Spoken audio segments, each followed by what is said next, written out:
अस्सलाम वालेकुम। प्रोग्राम है हिफाज़त ईमान और मैं हूँ औरंगज़ेब फराजी। नाजरीन, मैंने ये प्रोग्राम कोई 4 माह से शुरू किया हुआ है। शुरू के दिनों में मेरे साथ मियाँ वहीद साहब आए थे। आज फिर मैंने इनको ज़हमत दी। ये जितनी 4 महीने की कोशिश थी उसमें कोई ईमान में न मेरे बेहतरी आई ना मैंने माशरे में देखी।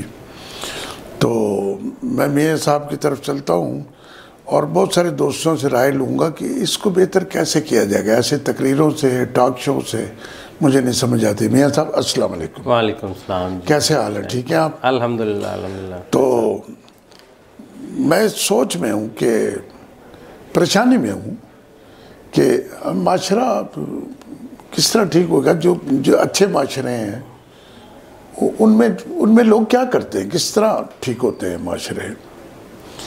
आपके ज़हन में क्या आता है? पहले तो जी बहुत शुक्रिया फैज़ साहब, आपकी मोहब्बत कि आपने याद किया दोबारा और मौका दिया। असल में जब हम देखते हैं कि कंपैरिजन करते हैं माशरों का आपस में, सोसाइटीज़ का, तो एक चीज़ बड़ी वाज़ेह नज़र अब आ रही है। पिछले दौर की बात तो खैर हम इतने मुफक्कर या इतने वो हिस्टोरिकल बैकग्राउंड वाले नहीं हैं। जी जी। वहाँ जहाँ माशरों में बेहतरी नज़र आ रही है, जैसे एक पिछले प्रोग्राम में वो ज़िक्र हुआ था जापान के माशरे का, ठीक है। तो वहाँ तो कोई तबलीग करने वाला नहीं है, वहाँ कोई तकरीर करने वाला नहीं है, वहाँ कोई समझाने वाला नहीं है। फ़र्क सिर्फ ये है हमारे माशरे में और दूसरे माशरों में कि वहाँ रूल ऑफ लॉ है, लोग under the rules, under the law हैं। क्या बात? हम अबव द लॉ हैं, अबव द रूल्स हैं। हम कहते हैं कि जो हम कहें वो लॉ बन जाए, जो हम चाहें वो रूल्स बन जाएं। ये सबसे बड़ी बदनसीबी और बदकिस्मती है किसी भी माशरे की। तो अगर आप चाहते हैं, मैं चाहता हूँ कि हमारी इस्लाह हो, हमारा ईमान सलामत हो, तो उसके लिए बड़ा ज़रूरी है कि हम लॉ की इम्प्लीमेंटेशन को लाजम करें। इन्फोर्समेंट ऑफ लॉ जो है, enforcement of rules and regulations जो हैं, उस पे तवज्जो दें और उस पे सख्ती जितनी को कर सकते हैं कर लें उसको इम्प्लीमेंट कराने में। क्योंकि हमारा दीन भी ये सिखाता है कि जब बात कानून की आ जाए, इम्प्लीमेंटेशन की आ जाए, तो उसमें फिर कोई नरमी नहीं है। ठीक बात। हमारे दीन में कोई नरमी नहीं है। जहाँ दूध का देखें जिक्र आता है तो वहाँ कोई दिली या नरमी नहीं दिखाई जाती। हाँ, संसार करने का भी है, हाथ काटने का है, तो उसमें फिर ये नहीं देखा जाता कि ये इसको तकलीफ़ होगी कि नहीं होगी। उसमें मकसद इस्लाह माशरा है, मकसद लोगों का ईमान ताज़ा करना है, मकसद उस बंदे का ईमान ताज़ा करना है, ईमान सलामत करना है जो उस दलदल में गया। सही बात। और हम जो है वो हम एक फ़ेक से, एक 2 नंबरी किस्म के ख्वाब ख्याल में गुम हो गए हैं कि नहीं जी ये चीज़ें सख्ती नहीं जी। अब हमारे बड़े बड़े अच्छे आलिम दीन हैं जो बेचारे दिन रात सोशल मीडिया पे भी, नेशनल टीवी चैनल्स पे अपने तौर पे अपने मदारस अपने मरकज़ों में बिल्कुल ठीक है तबलीग कर रहे हैं।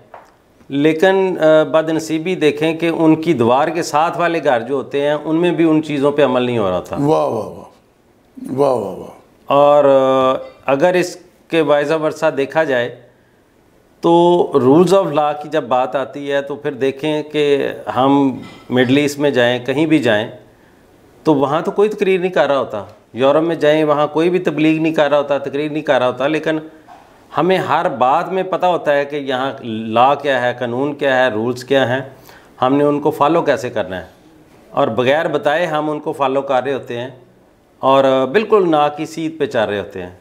वहाँ हम अखलाकियात भी पूरी रखते हैं, वहाँ हम मामलात भी पूरे रखते हैं। होते हम वही है, होते वही जो यहाँ से बंदा जाता है वो वहाँ ठीक हो जाता है, जो वहाँ से बंदा आता है यहाँ एयरपोर्ट पर निकलते ही कहता है अब देखी जाएगी, अब देखी जाएगी। उसको पता है कि मैं देखता हूँ मुझे कौन रोकता है, उसको पता है मुझे किसी ने पूछना नहीं। तो फ़र्क सिर्फ यहाँ पे आ रहा है। अच्छा मियाँ साहब, मैं एक बात ये भी सोचता हूँ, जो और हमारे से तरक्की याफ्ता लोग हैं, तरक्की याफ्ता माशरे हैं, उसमें सऊदी अरब में मैंने देखा, जहाँ देखा, छोटे बड़े का इतना वो नहीं है कि ये बंदा पैसे वाला है, ये इसका फार्म हाउस है, इसके पास 2 लैंड के रुज रहे हैं, तो ये तो जो मर्जी कर ले, ये तो जिसको मर्जी मार दे, ये तो जिसको मर्जी बुरा भला कह दे। हमारे यहाँ जो सियासी लोग हैं, हमारे जो मुतबर अपने आप को कहते हैं, जो पैसे वाले हैं, वो हर बंदा दूसरे को अंडर प्रेशर रखना चाहता है। बात आप वाली आ गई, कानून वाली। ये पाकिस्तान का जो कानून है वो ताकत का कानून है, इक़्तिदार का कानून है, डंडे का कानून है। जैसे भाई पुलिस जो ले जाती है पकड़ के, लोगों को मारती पीटती, किस लिए मारती पीटती? इसलिए मारती है कि यार ये बंदा ठीक हो जाए, ठीक हो जाए, और ये जो इसने जुर्म किया उसको तस्लीम करे। और वो भी बिगाड़ पड़ गया। अब वो मारपीट भी किसी काम की ना रही। इसमें मियां साहब, मैंने आपने बहुत अच्छी गुफ्तगू की, इसमें मैं 2 राय आपसे लेना चाहता हूँ कि एक तो मुसलमान झूठा ना हो तब भी बच सकता है, मुसलमान बददियानत ना हो तब भी बच सकता है, और मुसलमान बिला वजह का चौधरी भी ना हो। सारी खराबी तो ये चौधर की है, चौधर की। यहाँ से ही तो मामले शुरू हो रहे हैं, यहीं से मामले शुरू। मैं वो जो आपने सऊदी अरब की बात की, मैं अल्लाह ताला ने सादत दी, उम्रे पे भी गया, मैं 1 साल दुबई में भी रहा। मैंने यकीन जाने, मैंने कभी नहीं देखा किसी गाड़ी पे झंडा लगा हुआ, मैंने कभी नहीं देखा किसी गाड़ी पे नंबर प्लेट लगी हुई या प्रोटोकॉल बड़ा हो, प्रोटोकॉल आगे गाड़ियाँ पीछे गाड़ियाँ, नेवर। हमें पता ही नहीं होता था कि कौन सा बंदा ये चोगे में सफ़ेद लिबास में आम अरबी है, या कौन सा बंदा है जो हुक्मरान तबके से तलक रखता है, शाही ख़ानदान। वहाँ तो बादशाह आते हैं, जी हाँ, तो शहजादे कोई पता नहीं चलता। यहाँ आप देख लें कि यहाँ एक मामूली सा सर्वेंट भी जो होता है ना, पब्लिक किसी अफसर का पब्लिक सर्वेंट जो होता है, उसका हम तो एक सियासतदानों को रोते हैं। हमने कई दफ़ा देखा है, कनाल रोड पे देख लें आप, लाहौर की सड़कों पे देख लें, तो प्रोटोकॉल जा रहे होते हैं। वो शुरू में तो गुमान होता था कोई मिनिस्टर जा रहा है, कोई वज़ीर आला जा रहा है, कोई गवर्नर होगा। बाद में पता चला जी नहीं, ये तो एक आम मामूली जो हैं 19वें 20वें ग्रेड के ऑफिसर जो हैं, उन्होंने भी अपने प्रोटोकॉल लगवाए हुए हैं। DIG साहब निकलते हैं 2 गाड़ियाँ आगे 2 पीछे, IG साहब निकलते हैं 2 गाड़ियाँ 2 पीछे। चलो उनको तो कोई थ्रेड होगा, कोई खतरा होगा। फिर ये बिजनेसमैन है। एक दिन मैंने देखा है, एक बिजनेस ग्रुप के हेड जो हैं वो आ रहे थे, तो मुझे तब पता चला, वो जब अपने घर को टर्न हुए, मैं उनको घर को जानता हूँ, तो देखा तो उनके पीछे आगे भी प्रोटोकॉल लगा हुआ था। तो इन्वेस्टिगेशन करने पे पता चला कि जी यहाँ लोगों ने पेड प्रोटोकॉल लिए हुए हैं। पेड उन्होंने गनमैन 15 गनमैन रखे। अब देखें, ये पेड जो है, ये पेड प्रोटोकॉल उनका ज़ात तक तो ठीक हो सकता है कि अपने घर में रख लें, ठीक है जी। जब रोड पे आते हैं तो रोड जो है, रोड की पेमेंट तो नहीं की उन्होंने। नहीं, मेरे और आपके राइट्स जो हैं वो रोड पे आज़ादाना अपने रूल्स को फॉलो करते हुए ट्रैफिक को, हमें अपना पैसे जो है वो फ्री मिलना चाहिए, और उस पर अपना एक स्पीड जो लिमिट है उसके अंदर रहते हुए हमने ट्रैफिक लॉज को फॉलो करते हुए चलना है, और हमें किसी किस्म की रुकावट नहीं आनी चाहिए। जब ये लोग निकलते हैं प्रोटोकॉल वाले इस तरह के, तो उनके लिए रोक दिया जाता है, लोगों को पीछे हटाया जाता है, उनको एहसास दिलाया जाता है कि वो 3रे दर्जे के शहरी हैं, चौथे दर्जे के बन जाते हैं। बल्कि मैं एक लेक सिटी जा रहा था, तो 2-4 गाड़ियाँ जा रही थी, एक काली लैंड क्रूजर थी, एक पीछे थी, कोई ऐसी नस्ल की गाड़ी थी जो मुझे नहीं पता, उसके पीछे भी एक सिक्योरिटी गार्ड डाला था, एक आगे भी था, उसके साथ मेरी 15 साल पुरानी गाड़ी है, तो वो जो सिक्योरिटी वाला उस आगे बैठा हुआ था, वो मुझे कह रहा, ओए बड़े बुरे तरीके से पीछे हटाते हैं। वो मुझे कह रहा साइड पे करो। मैंने कहा यार शायद कोई वज़ीर आला आ गया, मैं तो चलो मैं साइड पे हो गया, गुजर गया। तो यूँ जाके तो वो लेक सिटी के बीच में घुस गया। तो मैंने भी लेक सिटी जाना था, मैं जाके वहाँ उसके ये लोग गुजर गए, मैं उसके सिक्योरिटी वाला जो खड़ा था उससे पूछा, मैं क्या ये कौन गुजरा है? कहने लगे जी गोरे जाट साहब थे। दादा मैं नाम ले रहा हूँ, हाँ ना, मीडिया पे बैठ के। मैंने कहा वो जो इस सोसाइटी के ओनर है। हाँ, मैंने कहा इनके पास इस बात का इख्तियार है कि ये जो छोटी गाड़ियाँ चलती हैं इनके सिक्योरिटी वाले के हट जाओ उस तरफ से। वो जो आपने बात की ना, हमारा ईमान कैसे पुख्ता होगा? हमारा पैसे वाला बंदा खुदा बन गया।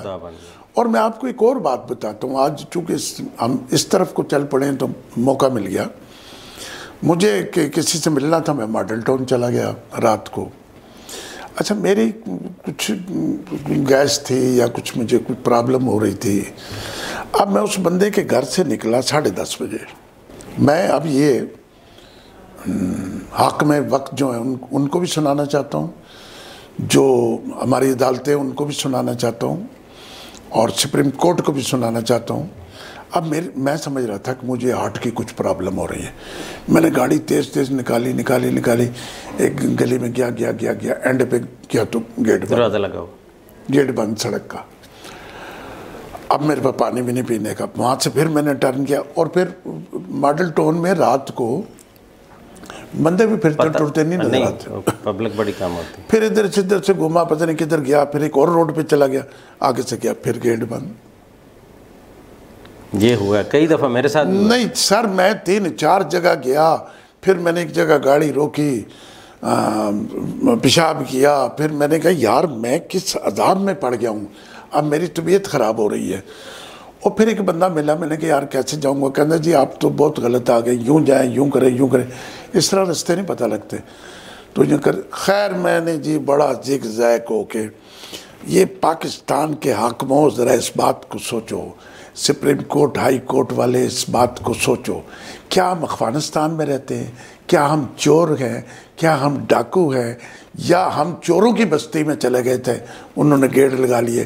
पाकिस्तान के हर सोसाइटी ने अपना गेट लगा लिया। ये प्रोटोकॉल की बात कर रहे हैं, अपनी हिफाजत की बात कर रहे हैं। यानी ऐसा लगता है कि हम चोर हैं या सारा माशरा चोर है। मियाँ साहब मैं करते फिरोजपुर रोड पे निकला। जाना कहाँ था, चले कहाँ गए? जाना तो मैंने लिंक रोड पे था ना, मेरा घर तो इधर था कॉलेज रोड वाली साइड पे। अब ये फरियाद मैं किससे करूं? यानी मेरी तबीयत खराब हो रही है, खुदा ना खास्ता कुछ ज़्यादा खराब, मैं अकेला था। वो खुदा के बंदो, तुमने सारे गेट बंद कर दिए और कहीं लिख के भी नहीं लगाया होता। नहीं, तुम स्मगलर हो, तुम डाकू हो, तुम सारे वजीर आजम हो, तुम सारे सुप्रीम कोर्ट के चीफ जस्टिस हो, तुम सारे कौन लोग वहाँ रहते हैं कि क्या तुमने क्या जुल्म बनाया है? क्या वापटा टाउन में जुल्म है? क्या बैरिया में जुल्म है? क्या लेक सिटी में जुल्म है? क्या अब ये ख्याबाने मीन जाते हैं? वो तो मैंने 5 बोरियाँ सीमेंट की भेजी, उसने कहा जी 100 रुपये थे रख। हाँ, वो एंट्री लेते हैं, एंट्री 100 रुपये ले रहा है। और वो अब बंदा मुझे फ़ोन कर रहा है कि मेरे पास तो 100 रुपया नहीं है, तो मैं सीमेंट लेके अंदर कैसे जाऊँ? ओ यार, हम दर्रा खैबर में बैठे हैं या हम किसी कबाइल के इलाके में बैठे हैं? क्या हो गया है हमें? मतलब किस तरह ये देखना, आप जो कह रहे हैं माशरा कैसे ठीक होगा, ये सारे इस माशरे की बुराइयाँ हैं। बुराइयाँ ये हैं कि फिर मैं अगर फंस गया मैं बदवा दूंगा, आप फंस गए आप बदवा देंगे। बात बदवाओं से या नहीं, अब मैं तो यही कर सकता हूँ ना, हम कमज़ोर लोग तो यही कर सकते हैं, कमज़ोर आदमी। लेकिन बात अब आ गई है उसी नहत पे जिस नहत पे शुरू हुई थी। हाँ सही, उस पर आ गया कि शमशीर बाजू से तबलीग भी हुई तो शमशीर बाजू से। हाँ जी। इस्लाम भी फैला तो शमशीर बाजू से। हाँ जी। हाँ, जंगे हुई तो ये ज़रूरी नहीं होता कि जिसने बुरा भला कहा तो फिर ये ज़रूरी नहीं कि काफर ही होंगे सामने तो फिर ही जंग होगी। ये भी तो कुफर ही है कि हम ईमान की सलामती छोड़ के और हम अपनी कानून की पासदारी छोड़ के, रूल्स की पासदारी छोड़ के, और हमने अपनी मर्जियाँ शुरू कर दी हैं। ये क्या है? तो इसके खिलाफ जंग जो है ये कब होगी?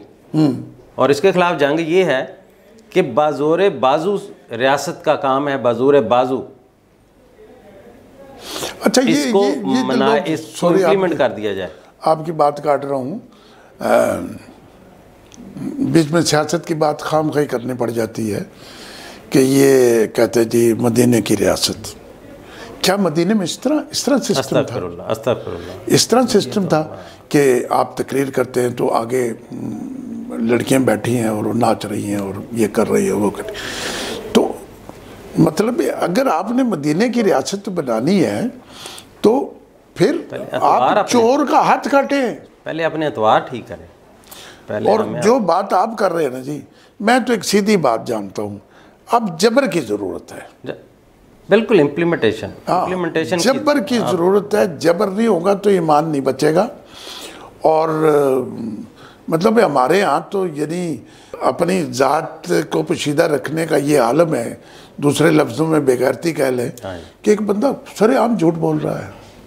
आपने देखा होगा, ये तो अब बुराई नहीं ना समझी जाती, झूठ को तो बुराई समझा ही नहीं ना जाता। अब तो बहुत सारी चीज़ें ऐसे हैं जी ऐसी जिनको हम ना गुनाह समझते हैं, बुराई समझते हैं। मुझे याद है ज़ियाउल हक के दौर में आपने देखा होगा कि रमज़ान में इम्प्लीमेंटेशन हुई तो क्या तबलीग से हुई? हाँ नहीं, डंडे से हुई। डंडे से हुई, माना इसी कौम ने। सिविलियन नहीं कर सकता यार डंडे से। माना साहब ने, सिविलियन डंडे से नहीं कर सकता। वो कर सकता है, क्यों नहीं कर सकता? क्या ये हाई कोर्ट वाले ये नहीं कह सकते सारे लाहौर के गेट उतार दो? वो खुद रोज़ा रखेगा तो दूसरों को रोज़ा रखने का कहेगा ना। तो जब वो खुद रोज़ा नहीं रखेगा, सिविलियन हो कोई भी हो, तो वो दूसरे को कैसे पाबंद करेगा? हाँ। अब गेट उतारने वाली बात जो आपने की है, अगर उसने अपनी गली के दोनों तरफ गेट लगाया हुआ है, अपने घर के बाहर मोर्चे बनाए हुए हैं, तो वो कैसे किसी दूसरे को कहेगा? असल में कानून पे अमल कराने के लिए जो कानून का मुहाफ़िज़ है, मतलब पुलिस है, आप अच्छा, जो भी फौज के एजेंसियां हैं, रेंजर वाले जब फिरते ना तो रेंजर से लोग डरते हैं। रेंजर की एक पावर है, रेंजर डायरेक्ट पब्लिक से रिलेटेड नहीं है, बिल्कुल। तो वो सख्ती करती है। मुझे पुलिस के सिपाही और रेंजर में बड़ा फ़र्क लगता है। मैं जब रेंजर के किसी बंदे को देखता हूँ तो दिल में खुश होता हूँ। मैं कहता हूँ यार पुलिस वाले बड़े मेहनती हैं, पुलिस मैं वाले समझता हूँ बड़े नहीं, मेहनती हैं, लेकिन फ़र्क सिर्फ इतना है, मैं मादर चाहता हूँ आपकी बात काट रहा हूँ, फ़र्क सिर्फ वहाँ आता है जब पुलिस वाले को पता होता है कि मैंने अगर इधर रूल अप्लाई किया तो मेरी वर्दी उतर जानी है और मुझे जेल में भी भेज दिया जाना है। हमारे यहाँ 20 ऐसे वाक़यात हुए हैं, मुशर्रफ दौर में हुए, ट्रैफिक वाले ने रोका, अगलों ने उसकी वर्दी भी उतारी, मारा भी, और उसको ज़िला बदर क्या सुबह बदरी कर दिया। वो लोग आज कहाँ हैं, रोल रहे हैं। यहाँ लोगों ने देखा कि वो मार भी गए, उल्टा अंदर भी कर गए। रेंजर और दूसरी एजेंसियों का फ़र्क ये है कि उनको पता है कि हमारा बंदा खड़ा है, इसने अगर कोई ऑर्डर किया है तो अगर किसी ने ओबे नहीं किया या हाथ उठाया तो पीछे एक कॉल जानी है और उसी वक्त पीछे से सब ने आ जाना है। उन्होंने ये नहीं कहना कि ये हमारे बंदे ने गलती की या नहीं की। पुलिस वाला बेचारा जो है, वार्डन देख लें, हम जब ये ऐसे ही है, जंग में आप जितना मर्जी दिलेर मुजाहिद भेज दें, आप उसको वेपन नहीं देंगे तो क्या कर लेगा? जाके वो नारे मारेगा सूखे। और जब तक ट्रेनिंग वाला फौजी नहीं जाएगा। आप उसको गन दें, ट्रेनिंग जितनी मर्जी दे दें, जब आप उसके हाथ में गन ही नहीं देंगे, और अगर गन दे दी तो बुलेट नहीं दी। आप पुलिस वालों को हिसाब देख लें, उनको आप मुकाबले पे जाते हैं, बेचारों को गिन के गोलियां देते हैं और वापसी पे उनको आगे हिसाब देना पड़ता है कितनी चली और कैसे चली। और किसी एजेंसी के पास ऐसा ही मामला नहीं है। आज आप इनको, ठीक है, इनको कंट्रोल करना भी ज़रूरी है, लेकिन इनको इख्तियार देने भी ज़रूरी है। एक वार्डन है खड़े, उनके पास ऐसे इख्तियार होने चाहिए कि वो को बंदा वायलेशन करता है तो उसको पकड़ के सिर्फ चलान नहीं करें। अगर वो देखें ये हैबिचुअल है, इसका इसी वायलेशन पे 2-3 चलान हो चुके हैं, ये नहीं बाज आ रहा, उनके पास डिवाइस होनी चाहिए, डाटा होना चाहिए। उसका लाइसेंस चलान करने लगे, देखें तो उनका कैंसिल करें, सस्पेंड कर दें। सस्पेंड करने के बाद नहीं बाज आता तो उनके पास ये अथॉरिटी होनी चाहिए कि उसको बिहाइंड द बार कर दें। अच्छा मियां साहब, इसमें तो फिर ये होगा ना कि अगर सारे ठीक हो जाएंगे। अगर देखें ना, मैं पुलिस अफसर हूँ, मैं जब किसी से कोई कानून के दायरे में कराना चाहता हूँ काम, तो मैं खुद अगर बेहतर इंसान होऊंगा तो तब होगा। हाँ जी बिल्कुल, वो तो पहली शर्त। ठीक है ना जी। तो हमारे ऊपर जो लोग हैं, मतलब मैं एक ये समझता हूँ कि जो हमारा डिसिप्लिन फौज के अंदर है वो पब्लिक के अंदर आ जाए। ऑर्गेनाइज माशरा, जो फौज के अंदर जो डिसिप्लिन है वो भी हमारी, हाँ जी, पाकिस्तान की आवाम है ना, हमें सही है। उनके अंदर जो कानून है, एहतराम है, जो कानून पे चलने के तरीके हैं, जो अदब अदाब है, वो अवाम में भी हों। और मेरी तो अच्छा, फिर इसके लिए कोई ताकतवर हुक्मरान चाहिए सिविलियन। डेफिनेटली अब वक्त आ गया कि तैयब अर्दगान, अब तैयब अर्दगान के नारे लगाते हैं, तुर्की बनने के नारे सारे लगाते हैं। तैयब अर्दगान की मैंने कुछ बातें पढ़ी हैं, लेकिन उस जैसा बनना भी तो पड़ेगा। सर वो जा रहा है, बच्चे उसके साथ हैं, जा रहा है तो हाकिम है, उस मुल्क का सरबराह है, जा रहा है तो पता लगा कि जुमे का टाइम है, अज़ान हो रही है। उसने एक जगह गाड़ी रोकी, 1-2 गाड़ियाँ साथ थी, रोकी तो छोटे बच्चे बाहर रह गए, मस्जिद में दाखिल हो गया। तो जब लोगों ने देखा, मौलवी साहब ने देखा कि सदर है, वो क्या है, सदर साहब आ गए, तो वो मेंबर पे चला गया। उसने जाकर छोटी सी तकरीर की, खुतबा दिया, जुम्मा पढ़ाया। मैंने और भाई जब हाकिम में वक्त जुम्मा पढ़ा रहा होगा तो फिर असर तो मदीने की रियासत की बात करते हो। हजरत उमर मस्जिद नबी में नमाज पढ़ाते थे, माल तो देखें। ठीक है जी, ठीक है जी। हजरत अबू बकर पढ़ाते थे, हजरत उस्मान पढ़ाते थे, हजरत अली पढ़ाते थे, और फिर उसके बाद आने वाले सारे लोग पढ़ाते थे। ठीक है, बाद में एक ये चीज़ हो कि अपना आप मज़हब पे आपको पूरी ग्रिप हो तो तब भी आपका ईमान ठीक होगा। और दूसरा ये जो हम ये है ना कि मैं ये हूँ, मैं वो हूँ, नहीं। मैंने एक क्लिप देखा तैयब अर्दगान का ही पिछले दिनों, नमाज का टाइम हो गया जुमे का, वो दिखाते हैं कि वो वीडियो है, वो जा रहे हैं मस्जिद गए हैं, तो उन्होंने दिखाया कि मस्जिद फुल हो चुकी थी। अच्छा, गार्ड साथ थे, उन्होंने मस्जिद के दरवाजे पे अंदर जूतियों वाली जगह पे जो अंदर एंट्रेंस थी, उन्होंने वहीं बैठ के नमाज पढ़ी और वहीं से वापस हो गए। सुभान अल्लाह। कोई बंदा साथ वाला नहीं उठा, कोई आगे से उठ के नहीं आया, किसी ने ये नहीं कहा। तो ये है हमारे लिए सबक।